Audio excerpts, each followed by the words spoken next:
तर ही झाली बघा योगिता तयार एकदम टोटल. होय मग एकदम छान अशी. छान अशी पदर घेतल्यावर अजून छान दिसेल ना.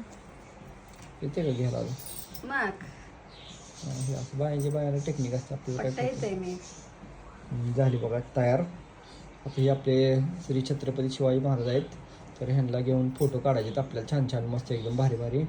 तर काष्टा साडी, हातात बांगड्या वगैरे एकदम छान छान, 2-2 अंगठ्या घातलेल्या, कपाळी चंद्रकोर आणि बिंदी घातली. चंद्रकोर कशी लावली मी? छान लागली, एक नंबर मस्त एकदम. लिपस्टिकचीच लावली. लिपस्टिकची लावली पण भारी लावली. हां नथनी विथनी एकदम छान दिसते. तर असं फोटोशूट करायचं आपल्याला. हे फोटो तुम्हाला गणेश शिंदेमुळे इंस्टाग्राम आयडीवर बघायला भेटतील छान छान. योगिताकडे पण असतील, योगिता शिंदे. गणेश शिंदे मोहोळ नाही, इंस्टाग्रामच्या आयडीचं नाव सुद्धा माहित नव्हतं मला. गणेश शिंदे 4301. हां गणेश शिंदे. आता दोघांच्या पण आयडिया दिसतील. तर चला आपण फोटोशूट करूया.